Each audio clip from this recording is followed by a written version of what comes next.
Yeah, I guess. Welcome back to Major Misconduct. I'm the Major. I'm Scott Taylor. That's the Misconduct. That's Curt Keelback. He's the brains of the outfit. I just set it all up. So don't send me nasty emails. Oh, yeah. Send them all to him. Because we're going to talk about basketball. And a man that Mike D'Antoni, the head coach of the New York Knicks, is now calling Linderella. There aren't enough. No, there aren't enough Lins. Linsanity. I like Linsanity. Yeah, Linsanity. Linsanity came to Canada this week. Jeremy Lin scores 27 points, dishes out 11 assists. The New York Knicks are down 87-84 with about 6 seconds left to go. He makes a drive bucket, makes the free throw. Then with 0.5 seconds left in the game, he hits a three-pointer to win it, 90-87. This story is not going away. What I want to know from you is this the only time this has ever happened? We've had a lot of great players come out of nowhere, and suddenly Harvard is nowhere to become players in professional sport.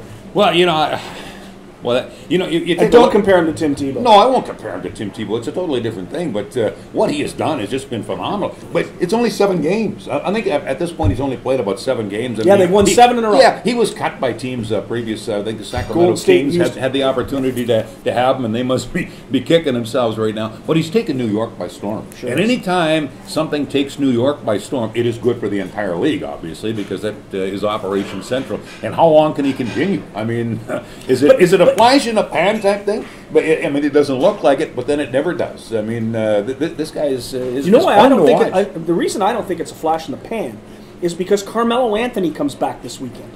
Now you're the point guard of the New York Knicks. You've got Amari Stoudemire, and no 2 players I've seen with the Knicks. See, they lost Raymond Felton to get Carmelo Anthony, so you've had no point guard. You've gone through a number of point guards, like Mike Bibby's seeing like 3 minutes a game now. You've gone through point guards who couldn't get it done, but nobody's run the pick and roll better than Stoudemire and Lin have. Now you've got Carmelo Anthony. There has been some discussion that Carmelo, being the superstar of the New York Knicks, isn't going to like this whole Jeremy Lin thing. But my gut feeling is yeah, because he knows that Lin is going to get him the basketball, and Anthony could be a 30-point-a-night guy. Well, and you got to remember too that the Knicks came out of the gate pretty slowly, and there was a lot of concern there about what was going to happen with even a playoff team. Now all of a sudden, it's evolving into this whole New York thing. I mean, the New York Giants won a Super Bowl. The New York Rangers are threatening to win a Stanley Cup, and you get a situation like this where suddenly New York is starting to think of itself as a city of champions. I mean, I know a lot of people. They should always be the city a lot of of people hate New York, and understandably so. It's that center of the universe thing like we have in Toronto here. But on the other hand, things like that happen. The stock market goes up. I mean, it's good for the economy. Jeremy Lin comes into this thing with the Knicks at 8-15. They win 7 in a row. They're now 15-15. They're getting Carmelo Anthony back. You say that it's good for the NBA. Boy, did the NBA need a kick too, because with this the lockout, the really lousy negotiation that went on, the decision to start on Christmas Day and play 66 games before the playoffs. You've got a situation where there's back-to-back-to-back games. You've got teams playing 3 games in 5 nights. It's just a crazy situation, and this guy shows up, and suddenly the NBA is hot again.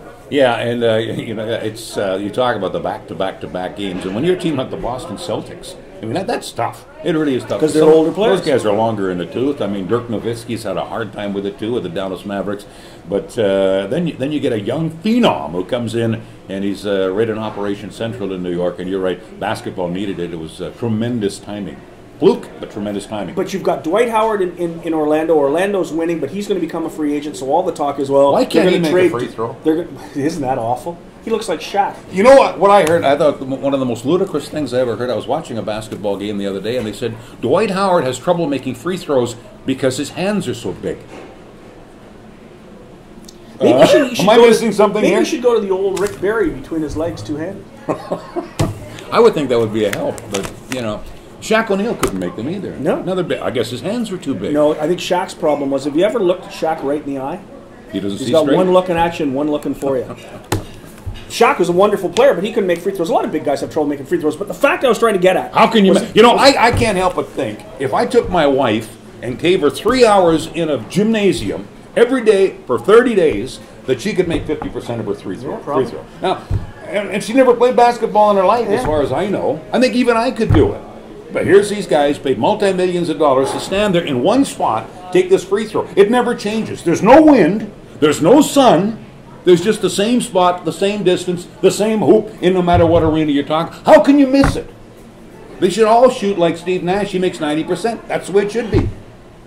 On that note, I'm going to forget the LeBron James conversation, the Steve Nash should be traded or score more points conversation, and the Dwight Howard being traded by the Orlando Magic, and we'll come back and talk about Peyton Manning, which is a completely different story altogether than Jeremy Lin, Lin's Sanity, free throws, and the bad start of the NBA. You all for that? I'm all for that. All for that. We'll be back with Major Misconduct live from the Sal's on Leela in Winnipeg, Manitoba.